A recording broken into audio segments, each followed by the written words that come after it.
Hi guys, welcome back to another video. Okay, so I have the next 3 videos. I wanted to break them down and just explain an overview of what I'm going to be doing. So be on the lookout for the next 3.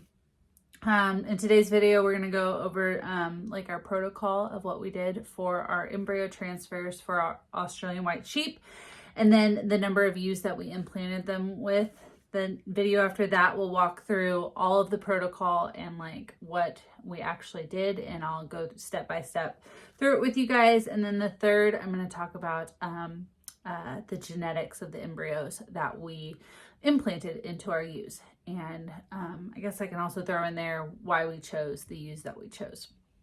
So let's go ahead and dive into the protocol and the number of ewes that we chose. So we picked a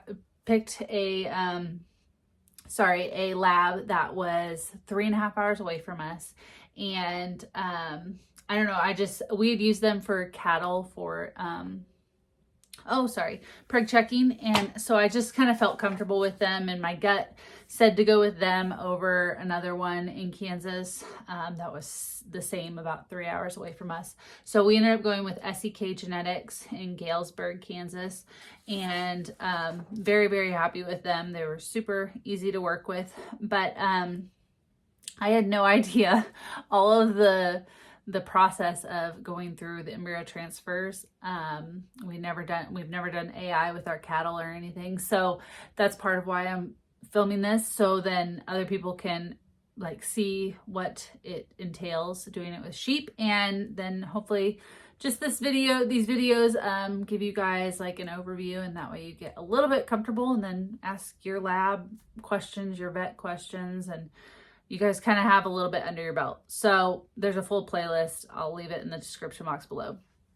But anyways, after we had decided that we were going to do the embryo transfers with them, you have to take them to a lab to get this done. There are some vets that will come out to your farm and do it, but it is laparoscopically. I can't say that. Goodness. I think it's just because I'm nervous.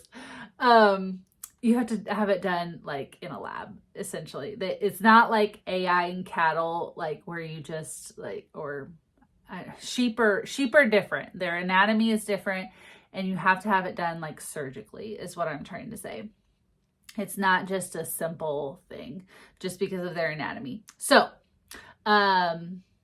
with that, we told them that we were going to be getting 6 embryos, and with us being so far away, they decided that we should probably do a few more than just 6. They were very hesitant with like us just doing the protocol on 6 ewes, and then what if we would have brought only 6 that day, unfroze these embryos, and as soon as whatever the process that they do to unfreeze them, like you can't refreeze them and then use them again later. That's not how it works. So, and it depends on the straws that they're in. So we had 5 in one straw, and then a single in the other straw that we got from the lab up at RSG, which essentially was the lab that they were taken from in Australia. RSG didn't really have anything to do with it. Just that's where we got them. That's where the Australian white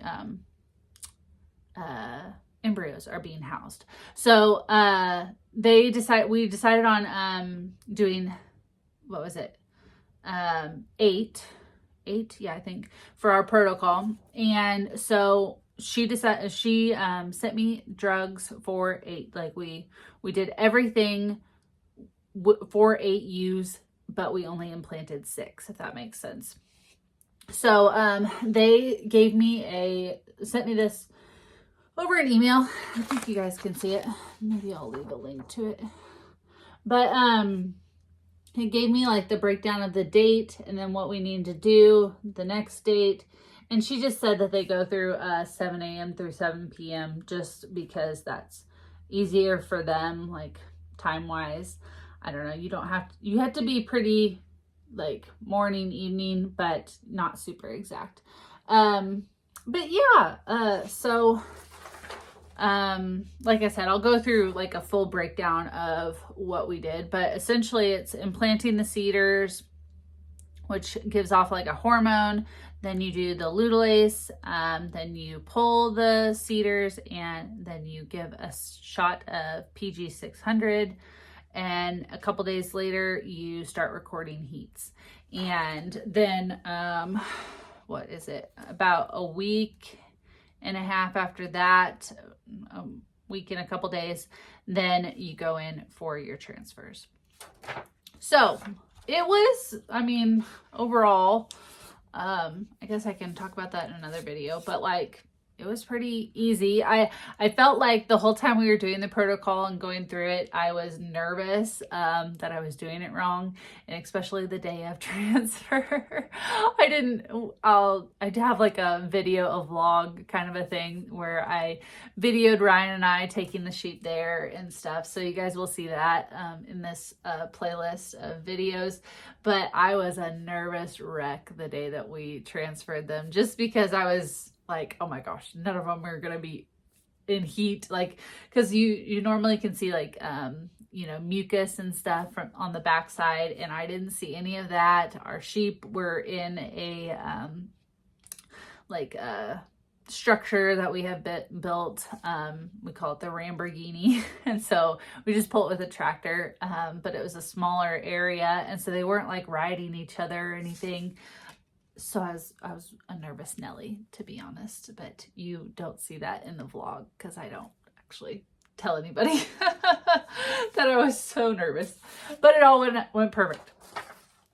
So, yeah, for the protocol, super easy. You know, I think I didn't take for granted, or I didn't realize that removing full feed and water was a big thing.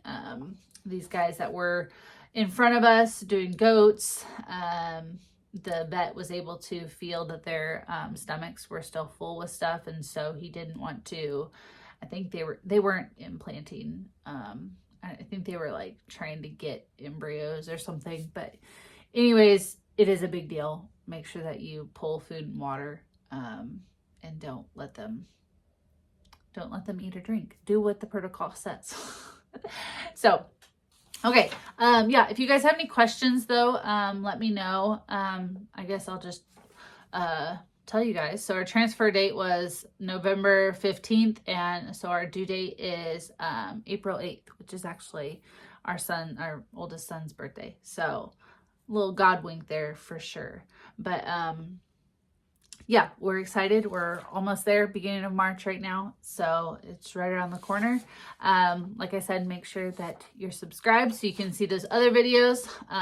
I'll just be sitting here for a second to film the rest of those. And yeah, I'm excited to get them out for you guys. Make sure that you put comments or like questions that you have in the comment box, and I will get to those. And if I need to, I can make another video to add to this playlist. But I hope that you guys enjoyed some of this education on embryo transfer of our Australian whites, and we'll see you guys in the next video. Okay, bye guys.